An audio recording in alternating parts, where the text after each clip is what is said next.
Yo, what is up? You are listening to Any Given Sunday, the Monday edition from Monday, July 19th. It may be Tuesday by the time you watch this or listen to this. So, Tuesday, July 20th, 2021. I am your host, Manny Brown, as always, joined by my co host, Josh Rodriguez. Josh, what is good? What's going on, man? Now, in the background, you'll notice there's leaves. I clicked that background by accident, and now StreamYard won't let me unclick it. So we're going to have leaves in the background for a little bit. We have a very fall-centric any given Sunday / Monday / Tuesday. Literally will not let me do anything. Listen, we're winging it. We're winging it tonight, you know? I'm in that weird in between phase where I haven't shaved my head. Same, so I have a hat on. Fuzzies. So yeah, don't mind me with the hoodie. I'm not just trying to be whatever. I'm trying not to be a menacing black man. I promise, white America. Okay. I'm just wearing a hoodie because I haven't shaved. So yeah, what's good, man? How are you? I'm good, man. I was at the Big 3 over the weekend in Las Vegas. That was fun. How was that? A lot of fun. That was good. Went there for Balls Life to try to get some audio for the company. I failed miserably, but I made some connections, and that's all that really matters. That's all that matters. How was your weekend? That's why we couldn't do the show yesterday. Josh Bigfooted us. He was coming back from Vegas, on assignment. We'll call it that. On assignment. Traffic was crazy yesterday. Nah, you're good, man. I'd rather you get home safe than try to rush back and then. I'm just saying it was wild. Nah, for sure, man. For sure, I get it. Yeah, I heard that traffic from Vegas to LA can be death sometimes. So no, totally understand. No worries, man. So I'm sorry if we were going live yesterday. I had people reach out to me like, hey, I was waiting and you guys didn't go live. Like, blame sorry it on Josh. About that. Blame it on Josh. No, it's all good. Hey, it's life, man. We're not Stephen A. Smith. Private jets flying all over the place and saying stupid things about Nigerians and soon though. Soon. Japanese. Soon. We're working on it. Yeah. Leaves in the background. We're working.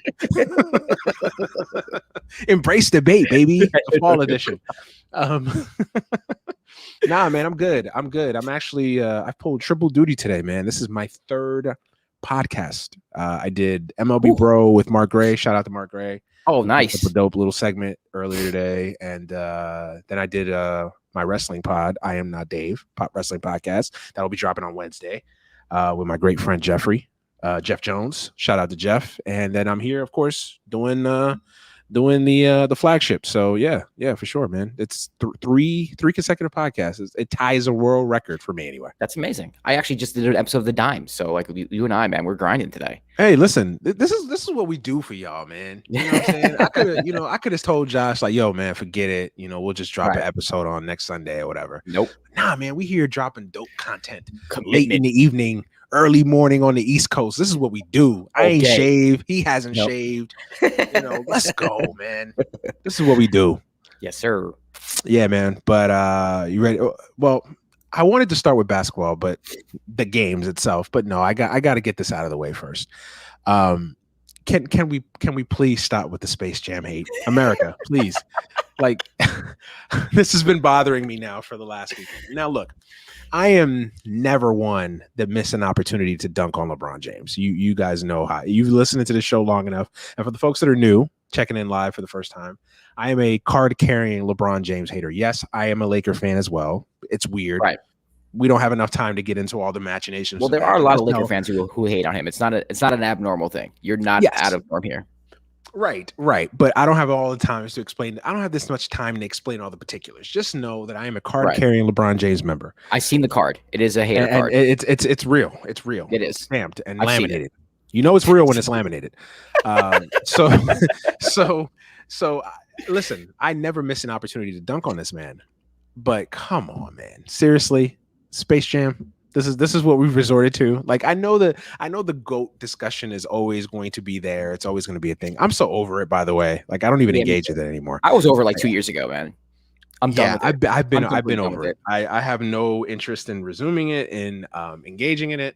But I know it's a real thing for some people, especially in this content heavy world that we live in. It's a real thing to just, you just throw out there, who's better, Michael Jordan or LeBron? And you're going to get instant comments about whatever. So I get it. But come on, man. Like, stop with this thing. First and foremost, it's a fucking kids movie. Like, legit a kids movie. And I know that we live in a world where kids movies get nominated for Academy Awards and all that. Listen, when I say it's a kids movie on the level of like Rescue Rangers. Like, it's it's not Toy Story 3. You know, Chip and Dale Rescue Rangers. Is that what you're talking about? Yes, it's not. You know, it's not Coco. Let's just put it that way. No. When I say kids movie, like basic surface level animation mixed with a hint of like message for the kiddies. That's what I mean by kids movie. All right, it's a kids movie. It wasn't made for 30-year-olds. It wasn't. It wasn't made for 35-year-old men like us. It just was not. It was not. I'm sorry. And I know we're all nerds. I'm a nerd. You're a nerd. We're all nerds. We like nerd shit. But come on, sit here and spend hours upon hours on social media bagging Space Jam, writing I literally scrolled through Facebook and seen people with dissertations about why the 96 Space Jam was better than Space Jam: A New Legacy. Like, seriously, this is what we're doing. Well, this is what we're doing. It's ridiculous. And as we have a homelessness crisis, we have people that are still dying from COVID, but Space Jam: A New Legacy is the crime against humanity that we cannot stay shut. It's a very important issue, Manny. I actually just discovered the banner option on StreamYard, so I have Leave Space Jam Alone going across the bottom. For those of you who are watching, that is something I just discovered. I'm going to have a ridiculous time with. Get used to it. Yes. Unlike Manny, I don't carry a LeBron hater card. I actually work for the man, so I can't publicly say anything bad about him. With that said, yes. He signs the checks. His name's on the bottom of the check there. It'll be a little awkward. With that said, if you are someone who is overanalyzing, overcritiquing a movie for literally like for like 8-year-olds, for like the demographic of this movie is like 4 to 12. Like if you bring your children to the movie, they enjoy it. That should be the litmus test. Period. That's it. Did your son or daughter like the movie? Yes, they did. That's all. My daughters who don't watch basketball, they wanted to watch Space Jam because of McDonald's cartoon, because of the McDonald's toys and the Happy Meal. They were into it. They loved it. They loved everything about it. They enjoyed it. That's it. That's all that matters. Important. That's all that matters. There should be no movie critic writing this up. As a matter of fact, we should get like 8-year-olds from like urban neighborhoods to write movie reviews on Space Jam, and those should be the official reviews. I'm with it. That'd be great. Listen, if it wasn't late, I'd have my kids right now dropping a dissertation about why Space Jam: A New Legacy is like the greatest movie ever. Like, that is more valid. That's what it is. Come on. It's a fucking kids movie, guys. Like, come on, literally. And then the other thing too, the idea that Michael Jordan was Sidney Poitier back in 1996. Like, you know, it was a masterclass in acting. Like, it was Denzel Training Day. It was Al Pacino, Serpico, Scent of a Woman, Michael Jordan, in that order, like literally in that order. Great performances throughout history.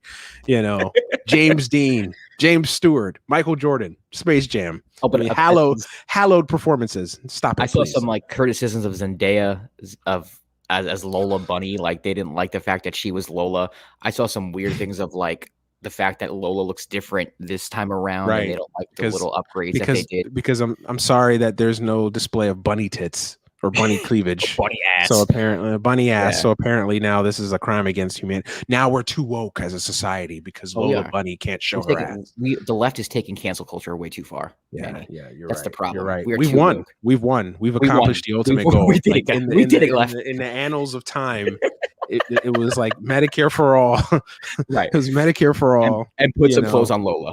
Clothes for Lola. Right. Even my dog agrees. She's out there in the garage just mad now because, you know, we did it because I put her in the garage, and B, because we dressed Lola Bunny. We did it. Yeah, because we dressed Lola Bunny. Yeah. No, listen. Yes, I know, Duchess. I know it's terrible. Listen, again, and I will never miss an opportunity to bag on LeBron James. But come on, we got to have we've got to have better things to talk about than Space Jam. No, you know, and it wasn't even, but it wasn't even like people were just like, oh, I think it sucked, or oh, it wasn't as good as I thought it would be. Like, no, people literally writing dissertations about this shit. Yeah. Man, it's ridiculous. Scene by scene. I mean, what are you, Roger Ebert? What the fuck? Like, this is guy. Come on, man, stop it. And again, Michael was not Sidney Poitier. No one will confuse Michael Jordan with Space Jam alone, people. With Marlon Brando. No one. No one. Space Jam 96 was not Apocalypse Now. It was not. The only criteria is, did your kids like the movie? That's it. Move on. That is it. That is it. Move It's on. the only criteria. That is the only criteria that should exist, and that is it. And that's the only criteria that I'm sticking with. So, and it's the #1 movie in the world right now, and It is. unseated Black Widow and all those things. So it was a success. People took their kids to go watch it, and yeah, man, credit to How many LeBron. stars, man? How many stars? It was a solid 2-star movie, man. 2 stars. It's solid. It's 2.5 stars. It's 2.5. 2.5 stars. I'm having too much fun with the solid movie. You take your kid, they have a good time. It's a good movie, man. It's fine. We should have never went live. I'm gonna have too much fun with this. Way too much. There's leaves in the background. Yeah, 2.5 stars. 2.5 stars, man. But yeah, man, shout out to all the creators of Space Jam. It was a successful weekend for LeBron. That is cool for LeBron to have the #1 Oh yeah, absolutely. movie in America. It's dope, man. And Space Jam was such a big part of my childhood. If I'm gonna get serious, and I think that's the reason why some people are so nostalgic for it. It's like, oh, you can't top it. Also, this is another thing. I actually think a lot of people attach the music and the soundtrack from the first Space Jam and apply it to what the movie was. The soundtrack was so legendary. And listen, I didn't listen to this. Soundtrack was dope. I didn't listen to this second Space Jam soundtrack. Minus a certain someone who believed he could fly.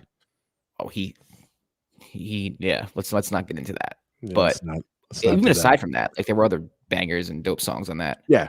On that soundtrack too. So I think a lot of people just have an attachment to just the nostalgia of not just the movie, but the music and the culture that surrounds it. And Michael Jordan being in the peak of his profession, like when that Space Jam came out, I mean, it was just like everything wrapped into one. It was just total 90s nostalgia. And I think people miss that. And, LeBron, he's at the end of his career. He's on the Lakers. He was injured this year. The Lakers not fighting for a championship. The soundtrack, I'm not saying it was good or bad. I haven't listened to it, but is there even a soundtrack? I know like Game has a song, and I think The Baby has a song. I'm not really sure. But yeah, exactly. To your point, is there even a soundtrack? It just pretty much shows that the soundtrack's not on par with the first one. So I just think it's more of the nostalgia that's getting to people.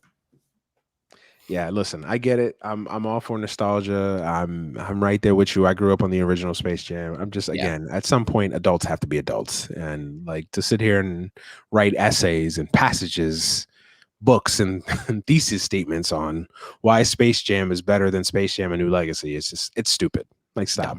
Yeah. Like when boomers criticize us for being like nerdy millennials and all we care about is kid shit. Like this is what they point at. This thing here. This is that. Let's move on.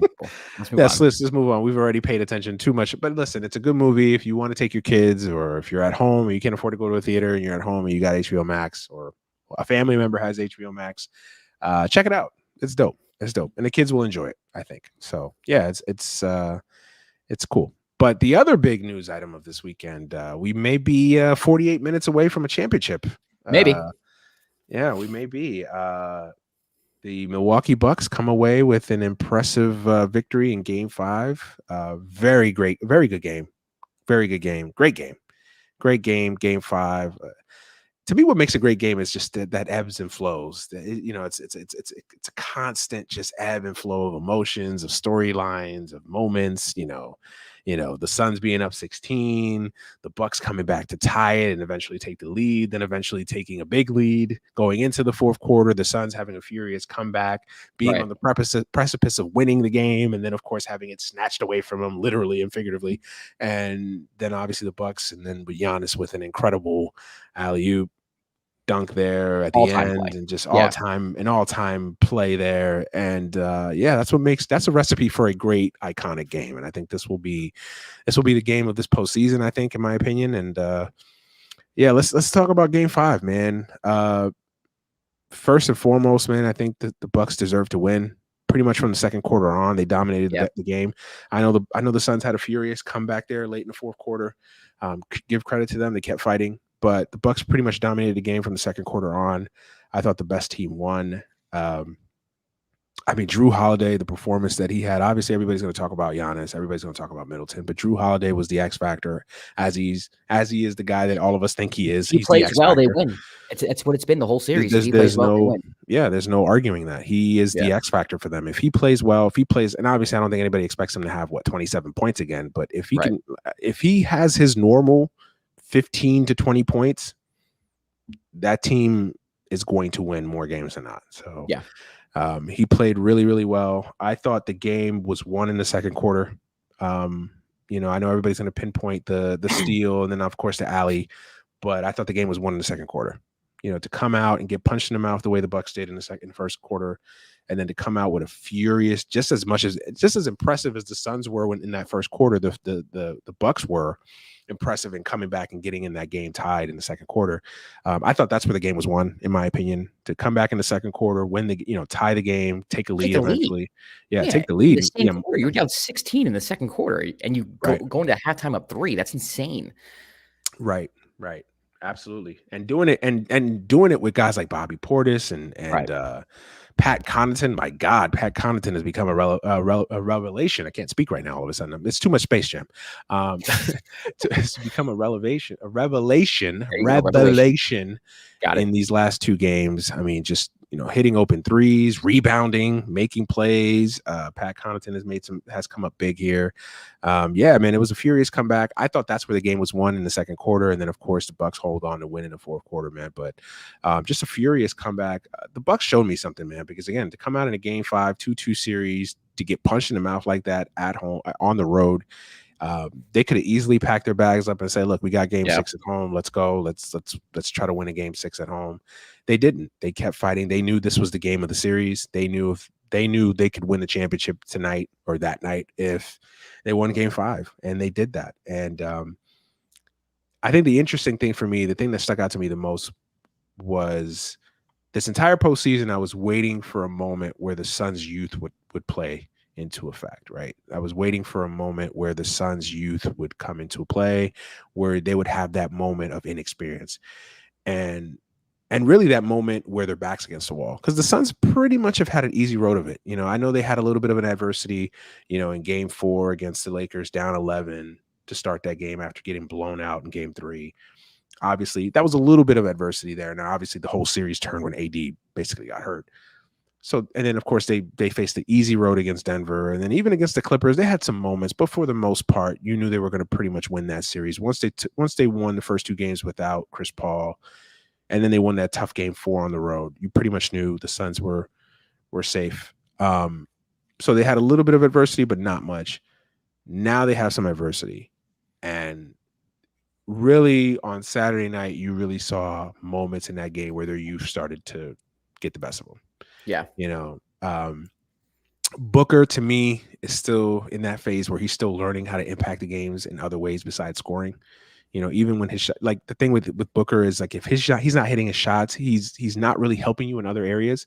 I thought the best game he played in the postseason was actually that game 1 against the Clippers, where, you know, he was playing the point guard position. He was getting everybody involved. He was making plays. And then of course he closed the game out in the fourth quarter. I actually thought that was his best game in the postseason. Even beyond that 48 point or whatever point game in the closeout game against the Lakers, I thought that game was more impressive than anything else he's done in the postseason. And he's had a big postseason. But Booker's still in that mold where, you know, you could just tell that when his shot's not going in, he starts complaining at the refs. You know, he starts kind of getting in that mold where he doesn't really know how to help his team beyond scoring. Ayton has been a little bit of a disappointment in this series. He's had good numbers, but he really hasn't been the offensive force that he's been in other series. I think a lot of that has to do with Giannis. I think the Suns have been exposed. You know, I think that they're really offensively, they're Devin Booker and a lot of other guys. And if Booker's off or he's having an off night, they really don't have that second guy. Ayton can be that guy. He has the potential to be that guy, but he hasn't been that guy in this series. Bridges has not really played well. He's had moments, but he hasn't really had his moments. And he's not another guy. He's not another guy that he can't really create his own shot. He's a slasher. He's a 3-and-D guy. He's not a guy that's going to get you points. And there's only 2 people on the Suns who can create their own shot, and that's Booker and Chris Paul. And Chris Paul, if you want to say he's injured, whatnot, but he's not playing like the Chris Paul that we're used to seeing. And then also another thing is like when their shot's not falling, they don't have another thing. Like they don't take the ball to the hoop enough. No. They don't draw fouls. There's no. Ayton should be their other thing. Ayton should be their other thing, but they just and Booker can do it, but he settles for the jump shot more often than not. They don't get to the line. So it's like if Chris Paul's driving and kicking and they're missing threes, it's like, okay, well, maybe if a pick and roll game with Ayton, but, you know, Giannis and company kind of have that on lock. So it's kind of like, well, what do we do next? And I think that's what we're seeing. I mean, they got off to an early lead. in Game 5, and a lot of it was because they were hitting shots and their intensity was up. Like once those shots stopped falling, they came back down to earth in the second quarter. The first quarter, I think they were like 14 for 18, something insane. So yeah, I mean, it's one of those things with the Bucks. I kind of one thing I didn't like about the Bucks all season, or just this whole Giannis era, is that they feel very clunky on offense, especially in the half court. It doesn't seem to be too organized and whatnot. But if you think about their offense, you have Giannis, who's basically a freight train to the hoop. You have Middleton, who can, hit outside shots, mid-range, take you ISO. Then you have Connaughton, who can hit a three. In a little bit of their own way, they're kind of multi-dimensional. Brook Lopez, when he's on the floor, he can hit the three, or he can post you up if you get the mismatch. So as clunky as they are, and as like kind of unorthodox as it looks sometimes, they still have a little more. They have more in the bag than the Phoenix Suns do. So if things go wrong, they can kind of search and look for it. And if Drew Holiday is giving you what he's been giving you the past 2 games, forget it. Because then it's like, how can you even really guard them if Drew Holiday's hitting his shots? And I think that's what's starting to happen. I think we're starting to realize that Phoenix is a little more, I wouldn't say one-dimensional, but they're not as multi-dimensional as the Bucks. They're one-dimensional. I would say this. They're one-dimensional, and they don't really have a lot of depth. They don't have a great bench. Right. They have maybe 2 guys on that bench, Cameron Payne and Torian Craig, maybe. That's it. Definitely Cam Payne. Other than that, Cam Johnson. But they don't. I don't know what it is with him, but they don't give him enough minutes, and he's really hot and cold too. But he's a young player, so it's to be expected. But he's really hot and cold. Some days he's on, and then other days he just can't hit anything. Yeah, they're a little bit one dimensional, and they lack the depth. I mean, let's just put it that way. Outside of Devin Booker, they don't have another guy. They don't have Chris Middleton. That's the biggest key. They don't have a Chris Middleton. Every once in a while, like Chris Paul, if he was getting in the paint, pick and roll. He does a little snake in the pick and roll, and he hits that elbow jump shot on the right wing, on the right elbow. He can do that, but he doesn't have it in him in this series. He's not. He doesn't have it in it. He doesn't have it in him. He's not at 36. Chris Paul is not a number 2 option. He just isn't. Chris Paul at this age in his career, he should be a 3rd or 4th option. Really, he's not a number 2.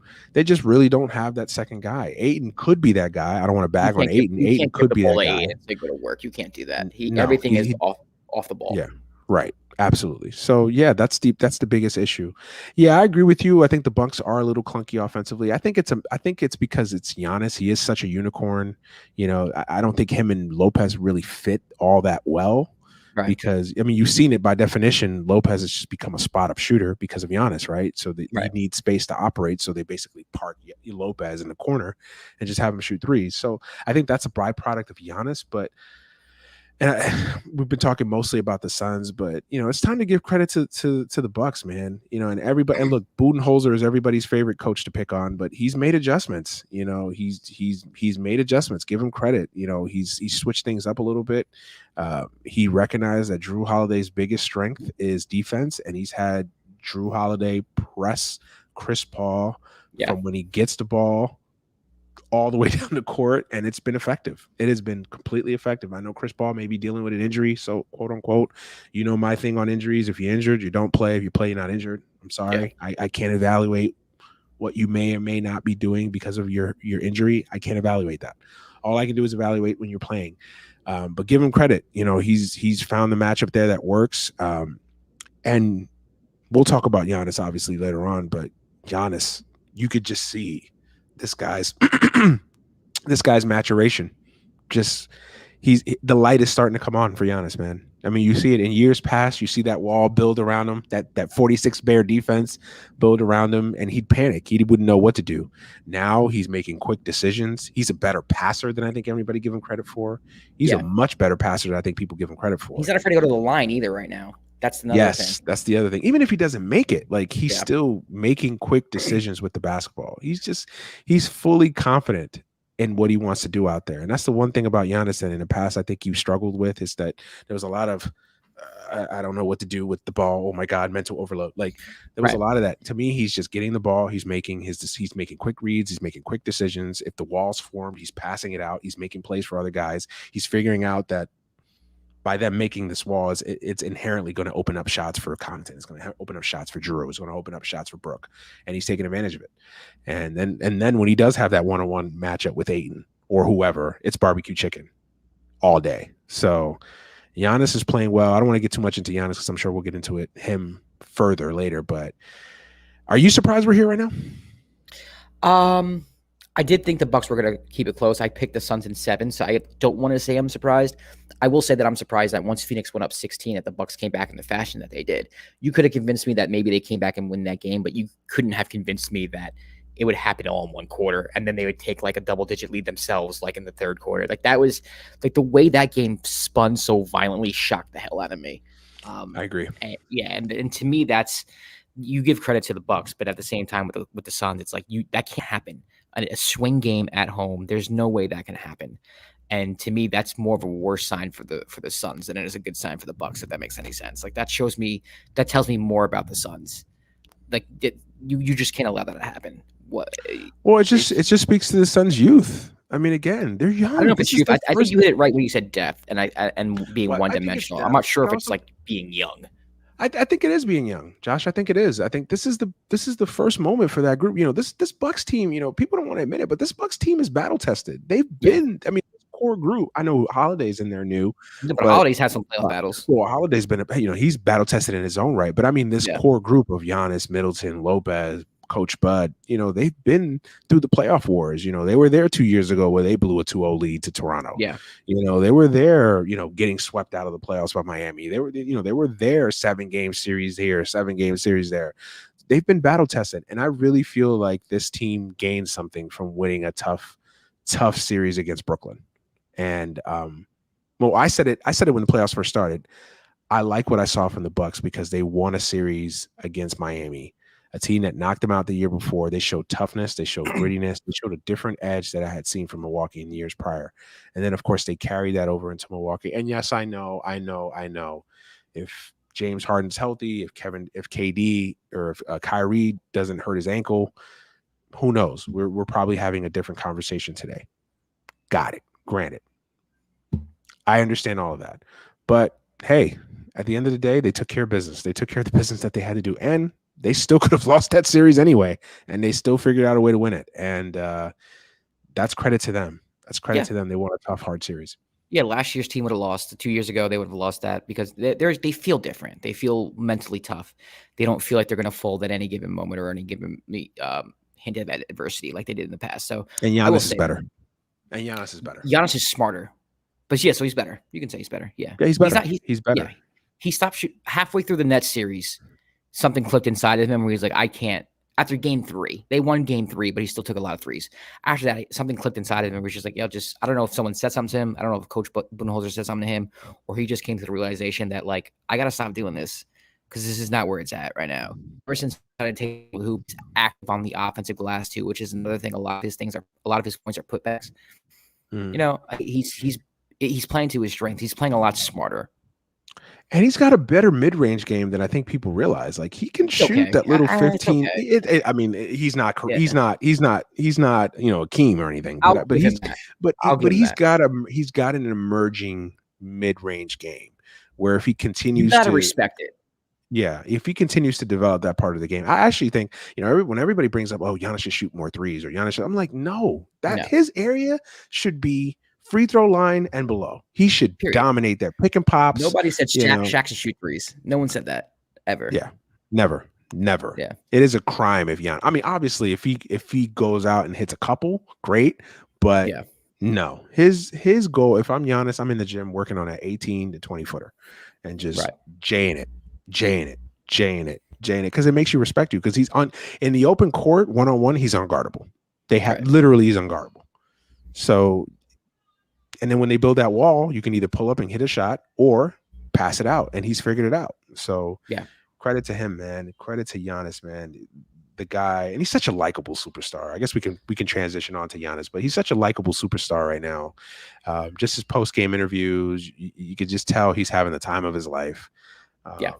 Listen, I take back what I said about Giannis. Now, I don't want to get too premature because obviously the Bucks are the Bucks, and tomorrow night, win this championship yet. We're talking like they won the championship. Right. They haven't won this championship yet, so I need to slow down a little bit. But if they do, I'll save it for next week. Okay. I'll save it for next week. I don't want to get too. It is the Bucks, and never underestimate the ability of the Bucks to bucks it up. Yeah, Bucks gonna buck. When in doubt, yes. When in doubt. Anything else from Game 5? Nah, just really impressed with Drew Holiday, Chris Middleton, and Giannis. I mean, they basically. I think I saw a stat later. They scored or assisted upon like 115 of the 119 points, or something crazy. Where it's just Yeah, that's you want to talk big three. That's big three right there, and they're all different too. Like Middleton, Holiday, and Giannis all have 3 separate games, all completely drastically different games, which means they fit. You know, they don't run into each other. There's no like friction there with who needs the ball or who needs it at one spot. They know that if they need a bucket, you go to Middleton because he can get you an array of different things. If you want to, you know, there's just they make sense as a trio, but they have to have Holiday going in order for them to really hit their peak. Yeah, absolutely. Yeah. Drew Holiday's been the X factor this whole series. And Giannis, he's MVP, but the X factor has been Drew Holiday. And another added point to that, what you just said, they're all two-way players as well. Yes, and that's a bonus. When your 3 best players are also the 3 best players on both ends of the floor, right? It's it's such an advantage. I mean, the biggest play of the year so far was a steal from Drew Holiday. I mean, we can talk about the alley-oop. Alley-oop was phenomenal, but the steal itself is. I love that. I love that block. Giannis had one of the most incredible. Is that better than LeBron's block? No, second, top 2. Degree of difficulty though. It's harder. Yeah. I do think that when you rank things all time, though, you have to at least think of the moment. Yes, and that moment was huge, but there is no bigger moment than 3 minutes left in Game 7 of the NBA Finals. So, but you can argue Giannis doesn't block that. Ayton throws it down to tie game. Who knows how that game swings, and maybe that swings the whole series. So swung the series. Yeah, it's completely swung the series. Yeah, yeah. I agree with you. I think the LeBron block is going to be looked at with more love, but I actually think the Giannis block is more impressive. It's more impressive for sure because he was literally guarding. It was Booker who threw the alley-oop. He was guarding Booker at the elbow. Yes, and he was the help defender. He was the help defender on Booker, and then he had enough wherewithal to recover, jump, and block it with his fingertips. Right. DeAndre Ayton too. Like it's not like he blocked campaign. This was DeAndre Ayton. Yeah, that was an incredible block, and then of course the alley-oop. Oh my God, just again iconic plays from this guy. Yeah. Iconic plays. Listen, the debate is over. He's the MVP of the finals. I know people out there want to put it. You know, I know CJ McCollum wants to say that Middleton should get. You know, bro, CJ, worry about your franchise, CJ. They hate him. NBA players hate him. They don't like him. Listen. They don't like him. Here's an advice for CJ. CJ, if you're listening, hopefully you are. Yeah. If you are, plug us. CJ, worry about what's going on in your franchise right now. Worry about that. Worry about Neil and Chauncey and Dame and all of his issues. Worry about that. I know you fancy yourself as a quasi media person, you know, podcasts and all that stuff. Great. Good. Awesome. I like your podcast, by the way. Worry about that. Yeah, well, they hate him. They can't. No one on Twitter. If you notice, whenever Harden goes off, there's NBA players showing him love. Whenever Kyrie goes off, there's NBA players showing him love. Whenever LeBron goes off, there's NBA players showing him love. But the same thing. When Giannis goes off, silence. Why is that? Silence. Why do you think? Because if you look, all right. So we take CJ, right? CJ mentioned about Chris Middleton. CJ watches Giannis play, and he doesn't see. CJ can do so many more things than Giannis can with the basketball. He can. Like Giannis can't dribble like CJ. He doesn't have a step back game like CJ. He can't do half the things CJ does. The difference between Giannis and CJ is that Giannis is literally a freak of nature with his body and, you know, his size and his speed. So I think people like CJ and James Harden, they see this guy dominating and they look at their skill set and they're like, my skill set's better. Like, I'm not going to give this guy as much. I'm not going to show him what. That's different, though. Like, there's a nastiness to it. Like, that just, like, it's different. Because there's always been, like, oh, I'm better than this guy, but there's a respect because he's an NBA guy. Yeah, there's no respect for Giannis. Yeah. And I don't understand that. I don't understand it either because he's a nice dude. He doesn't talk crap about anybody. He doesn't rub anybody the wrong way. So I don't understand it myself. It doesn't make any sense to me. But I do think I think there's a lack of respect for his game because he can't shoot free throws. He can't shoot threes. First of all, he's not the first NBA superstar. Dwight Howard got more love than Giannis. I know. But Dwight Howard was like a post-up player. It's different. Like Giannis starts at the perimeter. Like it's a little different. Like aesthetically, it's a little different. So everybody says Giannis has no bag. Did Dwight Howard have a bag in Orlando? No, but he didn't need one. And Giannis doesn't need one either. Yeah, I agree with you. I'm just I'm trying to explain to you where I think these players are coming from. I don't get the hate. I really don't. I don't get it either. I get it in the sense I get where they're coming from, but I don't agree with it. It's hate. It's jealousy. I don't know what it is. It's the if I had his size and speed, I'd be doing the same thing. It's stupid. Yeah, it's stupid. And look, I've been critical of Giannis. I've been critical of Giannis. I've called him Mediterranean Tyrus Thomas. I've been very critical of Giannis, man. But the dude has shown me something. Listen, I'm one of those people. I'm always going to say, if I'm wrong, I'm wrong. And I was wrong about Giannis. Now, look, there are times where he frustrates the hell out of me. I think he should be a little bit more aggressive with the basketball in his hand, make quicker decisions with all things that he's done in this series, by the way. But, I've been critical of him. But real recognize real, man. The guy is an incredible basketball player. Mediterranean Tyrus Thomas. I got it. That shit blew up too when I said that. Yeah. No, but I've been critical of him, and the fact that I'm able to sit here and say, look, I was wrong, or I was misguided in saying that. The dude is a tremendously talented basketball player, and the fact that he's just getting better. Like, the thing people forget, he's only 26. Yeah. He's still scratching the surface of what he could be. He could win like 4 more championships and 2 more MVPs. And then what are we saying about him? Yeah. And just imagine if he keeps developing that mid-range game. That's what I'm saying. And now he, quote unquote, has a bag. His prime is like 2 years away. He's not in his prime yet. That's the crazy thing. If he stays healthy, it's I like Giannis, man. He's a good kid. I like him too. You can tell his teammates and love all the fans like him. All the fans, it's the players. It's the players themselves. And you know why I like him? He didn't take the easy way out. He didn't bitch out. He stayed in Milwaukee. He took the challenge on of winning, and his championship, and I'll say that right now, and I know I wanted to save it, but fuck it, I'll say it right now. His championship, if and when he wins tonight, whenever you guys are listening to this, when he wins that championship, if he wins that, I'll say if he wins that championship means more than anything KD did with the Warriors. Yeah. Anything LeBron did with Miami. It means more. I'm sorry. It means more. This championship was harder than any of those championships. I'm sorry. It just was. If you want to talk full road as of like, I was drafted by the Bucks. The Bucks were a poverty franchise. I developed my game. I needed people. Then yeah. But I mean, we also have to take into context, like, that's just the realities of the situation. The Nets were injured. The Lakers were injured. No, of course. No. Yeah. Listen, of course. I'm not taking any of that away from anything. I get it. That's also a part of the story. You have to be fair. You have to write that in the obituary of this season when you write it, that a lot of teams got injured along the way, and who knows, maybe if everybody's fully healthy, I believe it. If the Lakers are healthy, they're in the finals right now.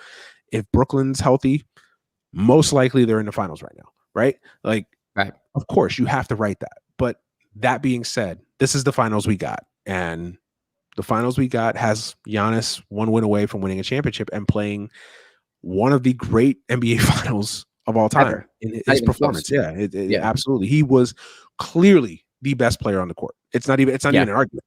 It's not even an argument. And that's all due respect to Devin Booker. It's not even an argument.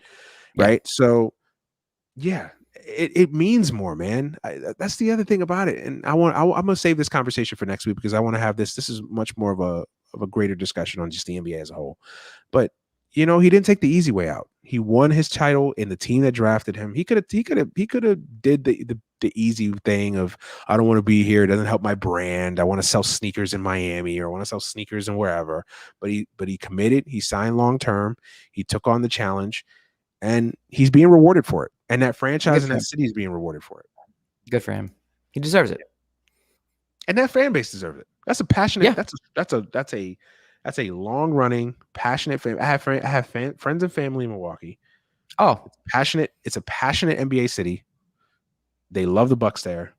They've been rooting for the Bucks for 50 plus years. They deserve it. This isn't some Johnny come lately franchise. This is a stable franchise that has just been unlucky. They just haven't had a guy. Yeah. And in the NBA, you know how it is. You just need that transcendent guy. And they finally got it, and now they're in a position where they're 1 win away from winning a championship. So yeah. All right, moving on to Game 6, because we've talked about it, like we've coordinated the Bucks, but I need an official prediction. What's going to happen in a few hours from now, since we're already almost Tuesday here in the West Coast. Tonight, Game 6, Bucks, Suns at Bucks. Who wins? So I mean, everything is pointing to the Bucks winning the championship at home, I, and that's when I turn and I look and I'm like, that's probably not going to happen then, right? Because every time you think something's definitely going to happen, the exact opposite The exact happens. thing happens in this postseason, right? Yeah, And it's but the I'm Bucks. having a hard And time it's the going against Bucks. the Bucks. Yeah, I'm having a hard time right now going against the Bucks. I do think that there has been a significant change. It's not just momentum at this point. Sometimes you can point to momentum and be like, oh, this team is just hot right now. It's a buzzsaw. But as we mentioned before, the Bucks seem to be a little more dimensional than the Suns. Chris Paul's injured and he's hurt. And you can say whatever you want. Like if you're playing it not injured, and I do agree with you with that. But the fact of the matter is he's still not 100%. And if he's not 100% and Drew Holiday's guarding you, forget it. Like this is the person who pretty much, and anyone can say what they want about Chris Paul. I still think Chris Paul catapulted this team to what they are today. Obviously,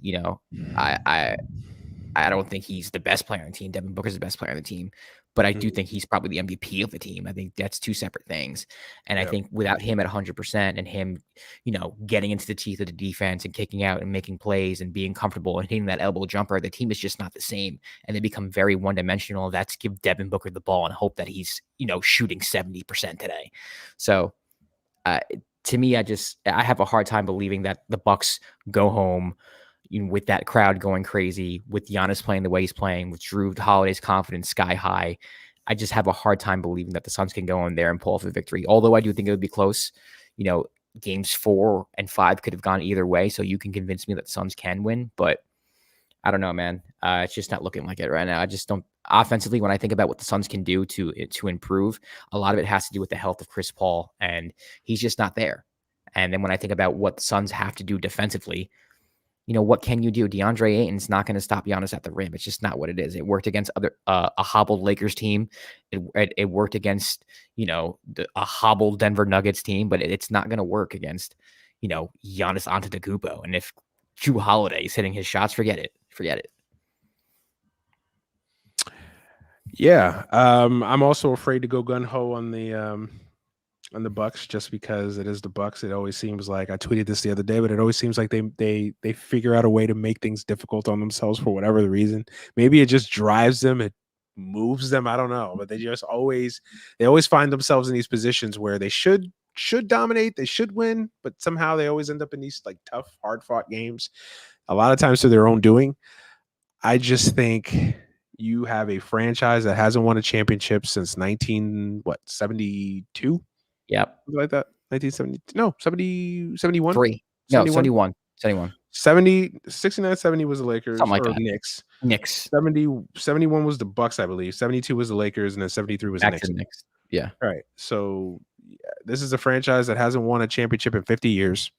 A Bucks franchise that's been around since like 1967, 68, something like that. So pretty much 50 plus years as a franchise, 50 years since a championship. In a building and with a raucous crowd, 48 minutes away from a championship. I don't think the Suns are getting out of there alive. I'm sorry. You can convince me Devin Booker's going to have a big game. You can convince me all those things. You know me, I'm a big intangibles guy. Right. Crowd, moment, history, 50 plus years. They're going to wheel out Oscar. They're going to wheel out Kareem. They're going to wheel out whoever. And I mean this lovingly. I don't mean it trying to back on their age or anything. But, they're going to bring out all the legends, everything, everybody that they can find from that championship team. They're going to wheel them out. And it's going to be a coronation. I just think that a franchise like this, they're the better team. I think we can stop debating it now. They are the better team. They're the better team. Phoenix has more upside. Yeah. But they're the better team right now as currently constituted. When you're the better team, you got history on your side, 48 minutes away from a championship. I don't think the Suns get out of there alive. I really don't. I think it's a blowout. I think it's a blowout. I don't think it's a competitive game. I think it'll be close for a little bit, but I just think the Bucks, you don't do what you did in Phoenix on Saturday night and then come out and lay an egg. Right. They're going to win that game 6. Listen, stranger things have happened. I get it, and it is the Bucks. It is the Bucks. It is the Bucks. I understand that. It is Bud's gonna bud. Bud's gonna bud. Hey, listen, I'll lay off a Bud. Bud is coached a decent series. You could argue he's outcoached Monty Williams. That being said, it's Bucks, man. They're the favorite. They should be. they're going to win that game. I don't see a scenario where the Suns win. I really don't. It would show me a lot about the Suns if they won that game. It really would. It really would. We have a whole different. If the Suns win Game 6, all of a sudden it's everyone's crowning the Suns as champions. I mean, that's another thing. Like, we can't be really too prisoner of the moment. But I think at this point, you see 3 games in a row. You're right. You're right. The Bucks were able to make adjustments, whereas the Suns, I don't really know what adjustments they can make in my mind. That doesn't involve, like I said, CP3 just playing better and playing healthier. And you can't change the fact that DeAndre Ayton's not going to have the same impact that he's had in the rest of the series because he's just outmatched. It just is what it is. And I said it at the beginning of the series. I didn't like that. No, he's not playing bad. He's just he can't guard Giannis one-on-one. He can't have the same impact. He just can't. No, he can't be the rim protector that he's been. He can't be the force inside who's getting you 20 and 20. It's just not going to happen. You need that from him. They need a Cam Johnson to step up. They need a Mikal Bridges to have a big game. That's what they need. Bridges has been a big factor in this series because he just has not played the same. Yeah. And they've been able to take him out as well. Yeah. The problem is the Bucks have been physical. And I think that also goes to youth too. Yeah. I think the Suns have not seen physicality like this. They saw it a little bit against the Lakers, but again, the Lakers got hurt. So it was, you could be as physical as you want, but when you're undermanned, it's one thing. Yeah. But I don't think they've seen the physicality the Bucks bring, which is weird to say. The Bucks physicality, that hasn't always been the case, but they've just been out muscled them. I mean, just look at them. The Bucks are just bigger than Phoenix. They're just bigger in every way, Yeah. Like you said, I don't think Phoenix has what adjustments can they make? I don't, unless you're giving Chris Paul a time machine and the only thing I can think of is health serum. Like Devin. You have Devin run point. You switch it up where Devin runs point. He becomes Chris at the 2. You have him just kind of running around. It's not even just having him on the wing, but he's like a swing guard type of thing, but you kind of alternate. Maybe I'm not saying that every possession you do it, but you have Booker handle the ball a little bit more and maybe get some Buck defenders out of position or not used to what's going on. Jrue Holiday's not, pressuring the ball like he is with CP3. So you don't have a problem bringing up the ball past half court. You're setting up your offense more efficiently. That's really the only thing I can think of. Yeah, I think that's probably the only thing they can do, honestly, that would be worth anything. Yeah. A radical thing would be to bench Chris Paul. They're not going to do it. I know that, but they have looked better with Campaign at times. They could do Campaign. Yeah. They could also start Devin Booker at the point, have Bridges at the 2, and start Cam Johnson at the 3, and that weakens your bench. But that weakens your bench. Yeah, there's no way that's happening. Yeah, but that's the thing. Their moves to make and their moves to play are all extremes that they're not going to play in this. Right. I mean, maybe they should, but they're not. So, Chris Paul had a really good fourth quarter to Game 5, where if the Suns would have won, it would have made a big deal out of it. That is the only shining light that the Suns have right now. Is that Booker's continued to play well, and Chris Paul played well. Chris Paul played well at the end of Game 5. Yeah. That's the only thing that they have to hang their hats on. It's big. Other than that, there's nothing. I mean, it's a big thing. Whether there's carryover, who knows? But I just don't see it, man. I don't see it. I think it's going to take Booker scoring 60 and then getting contributions from like a Campaign or Cam Johnson. I think it's more simple that Chris Paul has to play well, which is not out of the realm of possibility. I don't think he's healthy, so I just. No. It's hard for me to picture him putting like back-to-back consistent games right now. They need Chris Paul to play well. Not even well. I think they need Chris Paul to have one big game. Yeah. One big game. Yeah. I just don't see it happening. I really don't.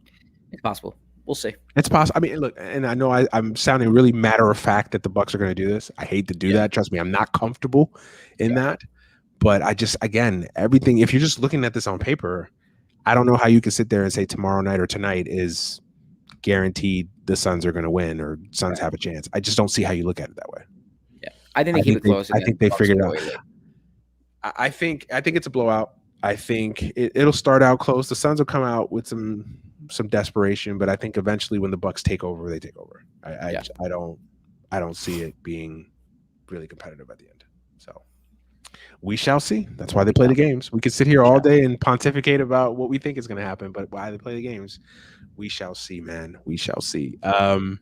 Moving on to the other big NBA story. I guess I wanted to pick your brain before we get out of here. Can you decode what the hell is going on with Dame Lillard Does he want to be traded? Did he ask for a trade? Is he loyal? Does he want to stay in Portland? Does he not want to stay in Portland? I'm confused. I don't know what the hell's going on. I think you like this tweet. I'm just gonna repeat my tweet about it. I think before a superstar gets to the level of before a superstar gets to the level of demanding a trade, there's a level below that of get your shit together, or I'm going to demand a trade. And I think that's where Dame is. I think that he wants to be a Blazer. I genuinely think he wants to be a Blazer for life. I don't think he wants to leave. But I also think he values winning and he values a championship as by his frustrations, And I do think the longer he stays there and he looks at the roster and he sees the contract situation and he sees the mess that Neil has caused with the coaching search, and honestly, the mess that Neil has caused with giving these contracts out and not really doing much with the roster, a lot of that is Neil as well, if not all of it, because he's the GM. And I think he sees that he's getting older. Dame's 31 years old. He's not in his prime. He's probably at the end of his prime. He's still in his prime, but probably going to be leaving it in like a couple of years. Yeah, a couple of years. Yeah. So I do think he realizes like the time is kind of now. And he looks at the Portland Trailblazers. He's like, I don't think we can win right now. And I don't know. I also think, a lot of it has to do with things behind the scene. I don't think he's really a big fan of Neil Olshey. I don't think he's a fan of the way he's running the organization. And sometimes when you don't feel comfortable in an organization, you kind of want out. I think he loves the fans. I think he loves Portland. I think he loves the state of Oregon. But at the end of the day, like if you're not happy, if you don't like the work environment they're going to, why would you want to stay? Especially when you can choose where you want to go. I'm conflicted. Because I like Dame Lillard. Yeah. I'm also one that bags on organizations when they've completely fumbled the situation like they have. And I think Portland has done a terrible job. Neil Olshey is an idiot. We know that. Not to mince words. He's an idiot. Yeah. He's one of these people that has failed up in life. That being said, I'm kind of confused at this whole situation because I'm is the situation in Portland that bad? I'm trying to figure it out. Like, if you listen to NBA Twitter and NBA media, basically Dame Lillard is on the 2007 Cavs, basically, where he's just playing with a bunch of stiffs. Right. And poor Dame. I mean, we basically need to give Dame the Congressional Medal of Freedom because he's he's doing acts of service that are I agree with that this, are beyond any normal human. Right. I look at that franchise and I'm like, they're not that far away. Like they have good players. Like they have a good team. Yeah, they're a level below. But I don't think they have that much far to go. Like if you look at it right now as is, the Clippers are in disarray. Who the hell knows what the Clippers are going to be next year? That's one team. Dallas, does anybody think Dallas is going to be a super team next year? Jason Kidd coaching? No way. Yeah. The Lakers, I mean, outside of the Lakers when they're healthy, but right now, today, looking at it today, I think you got to look at the Lakers as a big question mark. Yeah. What are the Lakers? LeBron's going to be 36 entering season 19. And AD is perpetually always hurt. Right. So question mark for the Lakers. And I'm a Laker fan and I'm saying this. Denver? Anybody sitting there saying Denver is going to be this perennial championship team? Right. Utah. Not really. Utah? No. Phoenix? I got to see it again. And then if they don't re-sign Chris Paul, what does Phoenix look like? Back to the mid you go. Yeah, I'm looking at the Western Conference and it's like I'm not seeing the 99 Spurs there. I'm not seeing the 2002, 2003 Mavs or Lakers. The Suns. I'm not seeing this 2000 Lakers and Kobe Lakers. Like I'm not seeing this. I think it's a deep conference, but it's a little bit misleading that he's first of all the fact that people act like he's playing with a bunch of stiffs is that's my problem with it all. Like CJ McCollum is, I mean, the Portland All-Star. First of all, he's probably a top 5 Blazer of all time. Let's get real. And then on top of that, when they made the Western Conference Finals a few years ago, it was CJ McCollum who carried Damian Lillard into the Western Conference Finals. Forget that. Game 7 in Denver. That was a CJ McCollum game. Dame was awful. Awful. CJ led that team to the Western Conference Finals. So this idea that Dame doesn't have help is kind of ridiculous. And then on top of that, Yusuf Nurkic is one of the best big men in the league. I'm not saying he's Jokic. He's healthy. I'm not saying he's Embiid. But that next tier, you can put him in there. He's one of the best passing big men in the league, and he's decent defensively. Then you have Carmelo coming off the bench. People tell me all the time, Carmelo still got it. Well, if Carmelo still got it, then Dame has some little bit of help. So I do agree with the fact that like this idea Simons is a good little player. Simons is okay. He's athletic, but they developed him. He's okay. Robert Covington's one of the better 3-and-D players in the league. So this idea that he doesn't have help to me is kind of a false notion. It's kind of dumb to me because he does have help. There's a reason why people were picking the Blazers to go to Western Conference Finals this year, like because they have talent. Everybody brings up the defense. There. The defense is a byproduct of coaching. Coaching. It's what? Coaching. It's a byproduct of coaching. Like I've always felt like they've had a coaching problem. Like I like Terry Stotts, but Terry Stotts is a guy that has a ceiling. Terry Stotts is good with young teams that are just trying to figure out their way. Yeah. I don't think Terry Stotts is the guy that gets you to a championship. I've always felt like they needed a coaching change. I've always felt like they needed a better coach there or a more consistent defensive-minded coach. I agree with that. I just don't think you can teach Dame and CJ how to stay in front of guards. That's my thing. The problem with the Blazers is that their best two offensive players are very small guards who are not good defensively. Or below guards. Yes. And it's like, what do you do with that? Because if you play them both, you're going to get killed on the perimeter. That's their problem.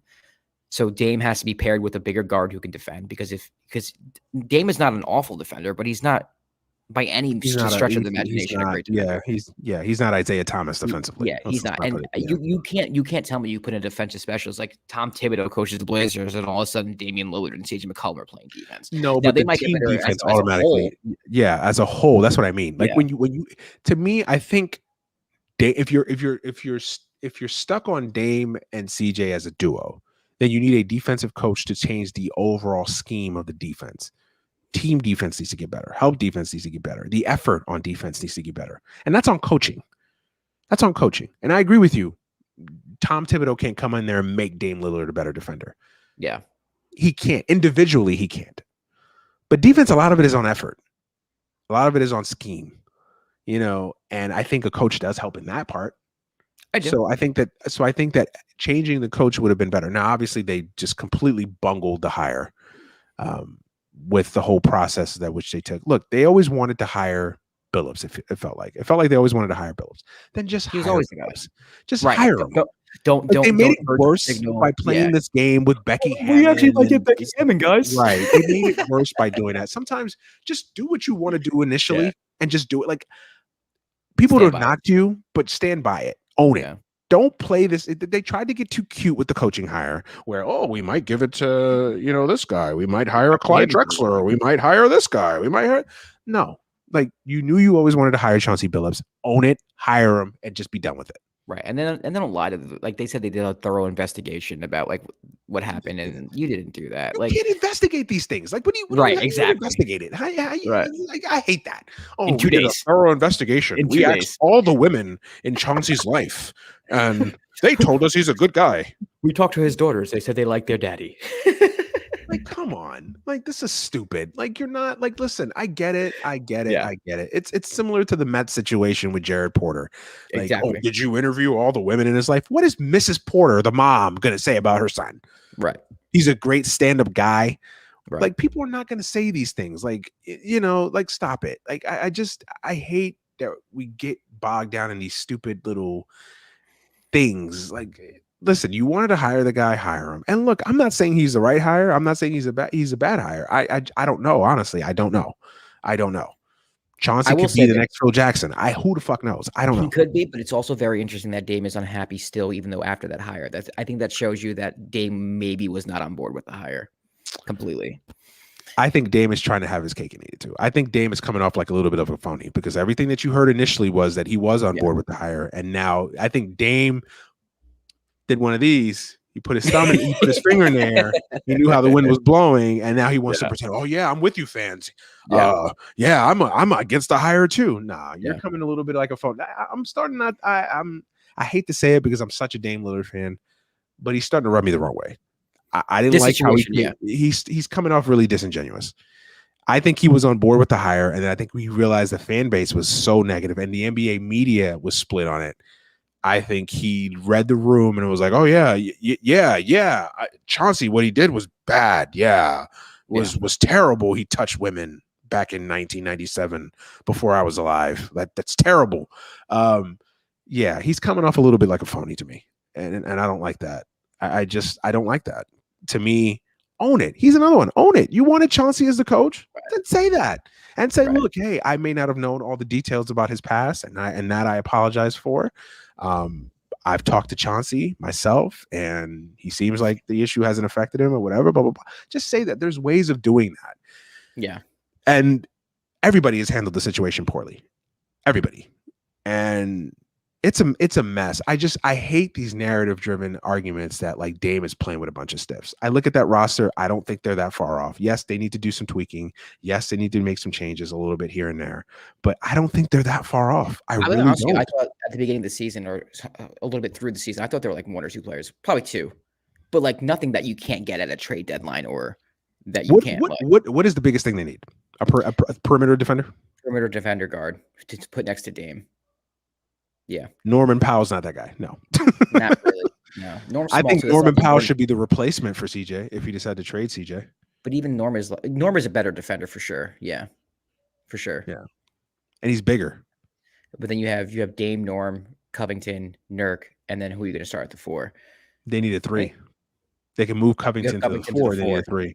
Yeah. So that 3, if that's another 3 and D, then yeah, that works. You're right. They're not as far away as people are making it out. Far off. Yeah. They're not that far off. Yeah. I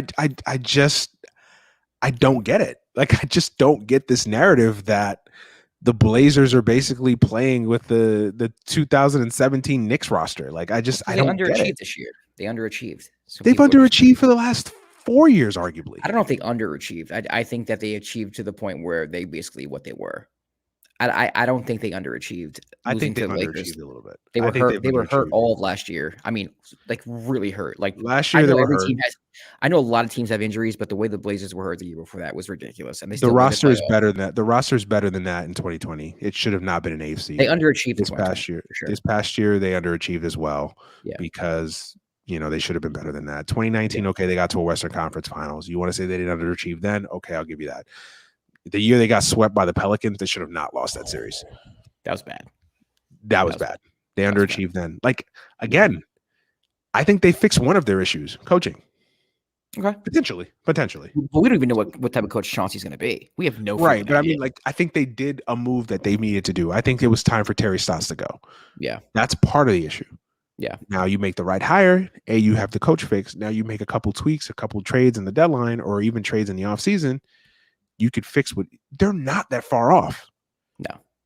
To me, I just don't like how Dame has handled the whole situation. First of all, I think he's coming off like a little bit like a phony with the Chauncey thing, because I think he did approve of the hire, and now he's reading the room and he's reading the fans' reaction to it, and now he's trying to come off like, oh, he's Mr. Diplomatic, and yeah, I feel the same way too. I hate rapists. Like, terrible, disgusting. Like, no, you were on board with the hire. Stop it. Like, you were. Just own it. Just own it.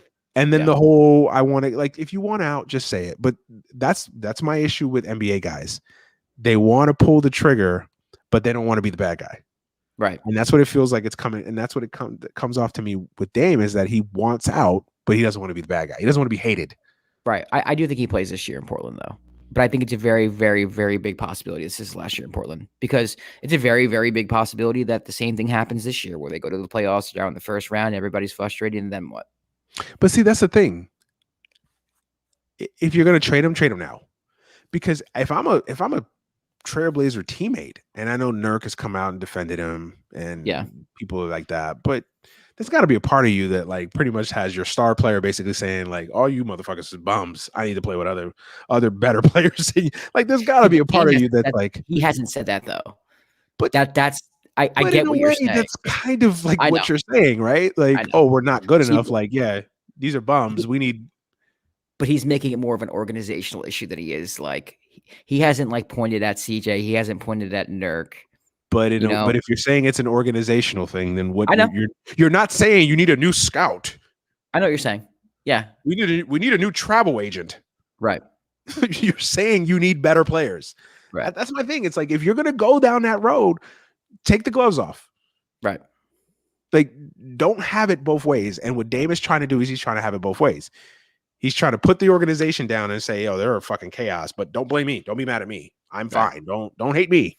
Chauncey Billups is a rapist, and I agree with you, fans. Don't hate me. Like, he's trying to have it both ways, and he's coming off looking bad to me, in my eyes.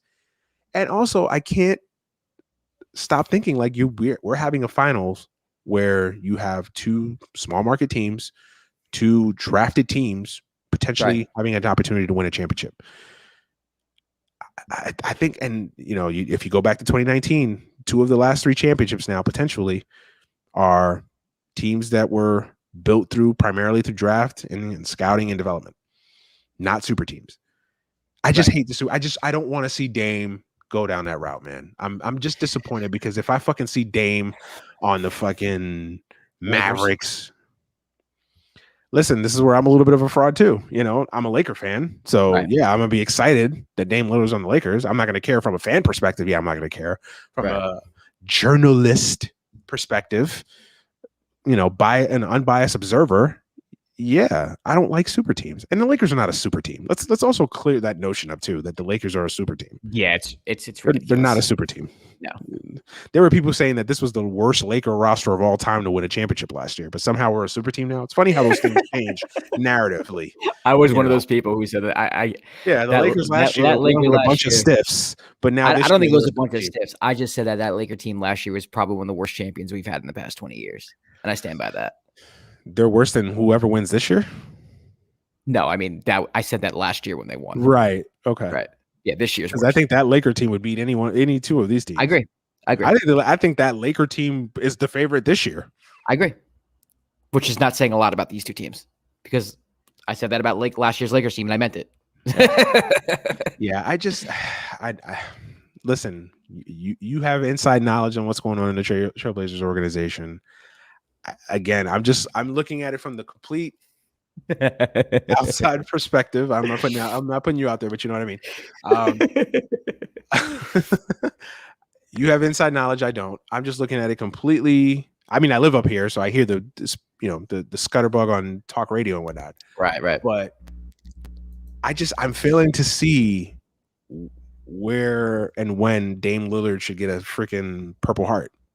Like, he's playing. I'm with you on that. Like, he's storming Faulusha, with these guys, and they're letting him down here. Like, I just don't see it. And I have a problem with a few of his tweets as well. When the whole thing was going down, specifically when someone tweeted at him about the fans, or he kind of basically subtweeted someone who said something like the fans are going to be sorry when he's gone or something like that. Dame is trying to get cute. Yeah, he's playing that game where every superstar plays, where they're trying to get too cute and trying to play the will he won't he game, the sitcom game. Will they, won't they? Like, dude, if you want to be out, just say it, put it out there, and wear it. Wear the hat, wear the heel hat. Like, you're a heel now. You're a wrestling villain. You're Roman Reigns in this shit. Like, just cut the fucking negative promo, shit on the fans, and get the fuck out of there. Like, just do it. In a lot of ways, like, I kind of have respect for what James Harden did, because he didn't give a fuck. He was willing to be the heel. Don't like me. I don't care. I want out. In a lot of ways, I shit on what he did. I think it was terrible. I think it sets a bad precedent. But in a lot of ways, I respect it. He wanted out. He did. He tried to get fired, and he did. Right. If Dame wants that, then do it. But don't play this game of kind of, sort of, maybe, want to, not maybe. And even if it's just like, hey, I want Neil O'Shea out, then go out there, say, I want Neil O'Shea fired. That's what I think he should be doing. Right. If Neil's a problem, say Neil's a problem so he can get fired and you can move on. Do it Aaron Rodgers. Do it Aaron Rodgers. Yeah. Aaron Rodgers is basically throwing the GM under the bus. He can't stand him. Yeah. So, yeah. That's personally, if I was Dame's friend, that's the advice I'd give him. Even though Aaron Rodgers, if it's Neil, Aaron Rodgers like to pretend like he's basically storming Faulusha and he needs a Purple Heart because he's not playing with anybody either. Apparently. Yeah, just only made the NFC Championship game. 2 years. But somehow he's playing, but somehow he lost because he didn't have, another all-pro receiver next. Tom Brady basically said, "Here's the football 3 times in a row in the second half of the NFC Championship game." Yep. Don't get me started on Aaron Rodgers. That's just there for me to grab. I love Aaron, but I can't. Honestly, these situations mirror him. I love Dame, and it kills me that I have to kill him. But it's like he's coming off like a phony. He's coming off like a fraud. I'm sorry, he's coming off like a fraud. So. But the reason why he can do it is because he's so well liked. that people aren't But questioning. that only lasts you so long. Exactly. Where you're at right now is there are going to be a lot of people who are going to come to the same conclusions that you're coming to right now, but it's going to take a few months. It's not there yet. He's lucky he's in Portland, not in an East Coast city where people see through this shit. Yeah. A big market with big media. You know, he's in Portland. You know, they got like 12 guys and gals. Like, that's it. Yep. Right. That's just not going to fly in New York. It's funny you say too, because now that I think about it, like everyone who has the same opinion that you do, and I've said certain things too, like all those same people are from East Coast. I just put that together actually. Because I know my friends who are like supportive. Because it's like you could see it. It's like maybe I have a cynical eye for these things, but you can see it. Like, bro, just stop being a phony about it. Stop being a fraud about it. He's coming off like a fraud. Yeah. And then that press conference last week. What is that? Does he want to trade? Not want to trade? He's not. I don't think he's denying the rumors, but he's also saying he wants to be a Trailblazer. So he's kind of like in the middle. It just he said it was all false. He said it was all false, that he didn't say any of that stuff. But then later on, who's the writer? Henry Abbott, I think. Yeah, who's a legit, yes, yes, he's legit. Yeah, so he's not some schmo out there throwing shit out there. He's legit, and he wouldn't throw that out there if he didn't have it on good knowledge. 1000%. So, yeah, he's coming off like a fraud, man. I don't know, and I hate to say it. I'm a huge Dame Lillard fan. Yeah. He's giving himself an out. That's really what he's doing. The best way to do these things, man, if you're going to do it, is say, hey, look, I've given you motherfuckers 9 years of my life, 10 years of my life. I just want a fresh start. You know, I don't want to necessarily be in a super team, but I just want to go somewhere else, different start, fresh start, a place that I feel like is going to be in a better position to give me a chance to win. Just say that, hey, you know what? Let's do this behind closed doors. Let's do it amicably. I'll let you guys trade me to I want to go to these destinations, but make sure you get the good deal that helps your franchise. I have that much respect for the franchise and the fan base that I'm not going to let you guys sandbag it, or I'm not going to sandbag you guys. Like, make the best deal that you guys can within these parameters. These are the places that I want to go. Yeah. Do it behind closed doors. You shake hands, agree, blah, blah, blah, salute. That's it. Right. Playing this media game, and Dame's sister's cousin's brother said that he might want to trade. You think he's there already? You think he wants out? I think he wants out. I think he just doesn't. He's the guy that wants a breakup, but he doesn't know how to do it. Got it. So he's just playing passive aggressive games, like, and hope that the you look fat. Have you gained weight? He's showing up late. He's showing up with other women's cologne, women's perfume smelling on him. Like he wants out. Just say that. That's where I'm at with it. I think he wants out. I think he's a level below that. Yeah, you think he's a level below that? Yeah. I think he wants to. I think he wants to stay in Portland, but I think he sees that there's just like, again, he's in that relationship where he loves the person, but he just knows that it's not going to work, and it's never going to work. Right. So, but he doesn't know how to get out of it. Right. So instead of just being the mature adult and just saying, "Hey, I want out," he's just playing this weird passive aggressive game where you're only going to end up hurting yourself more in the long run, because you're making yourself look bad. Yeah. And this is where you wonder if these guys have agents and friends that talk to them.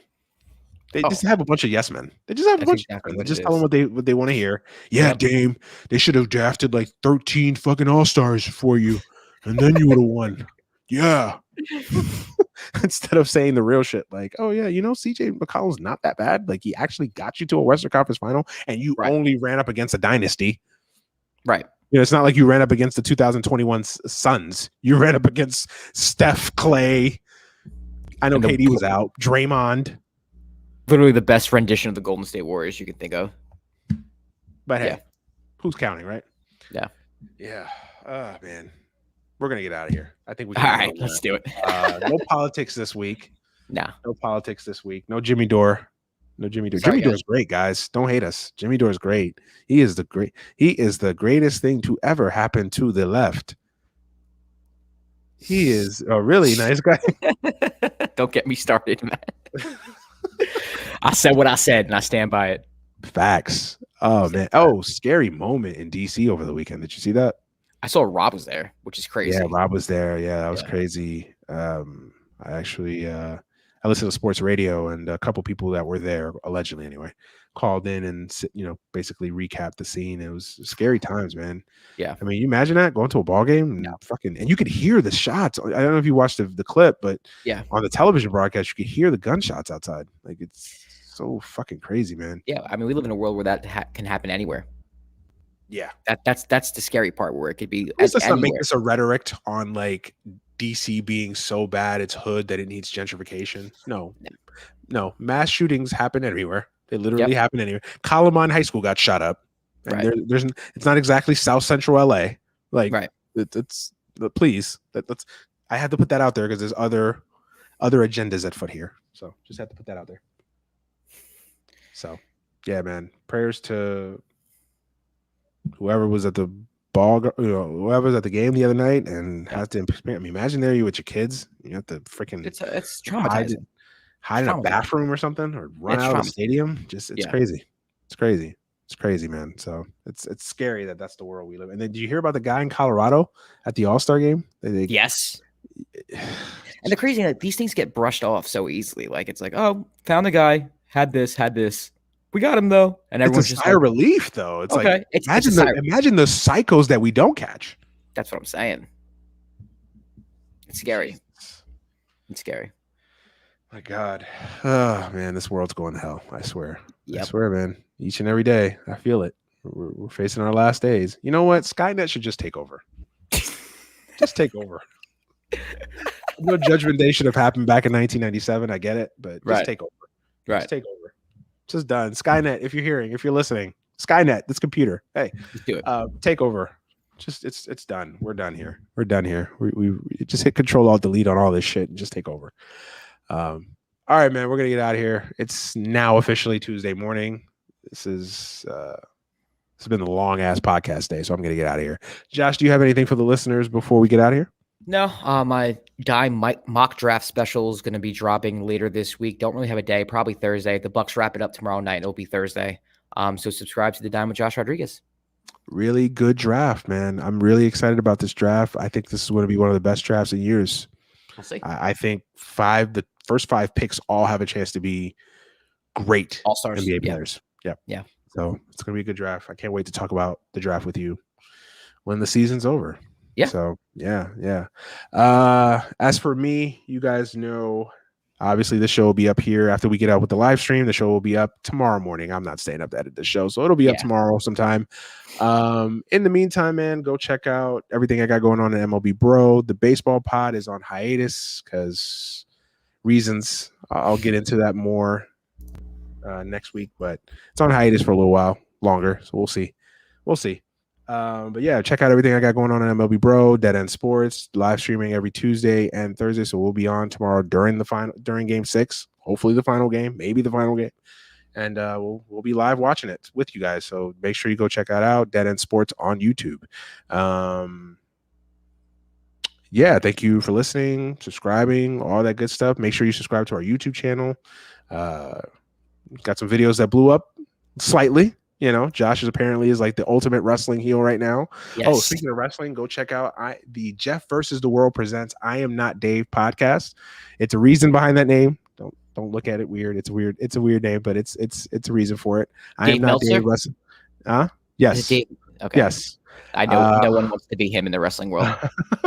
I am not Dave. Even Meltzer. I know that. I Am Not Dave wrestling podcast. Go make sure you check that out. Me and my guy Jeff Jones, we talk about wrestling, but we have a different take on wrestling than the normal wrestling podcasts and shows. Man, we just it's a little bit of a wrestling sermon, a little bit, but Okay. Yeah, man, go check that out. We talked about Money in the Bank. We talked about the CM Punk promo 10 years after.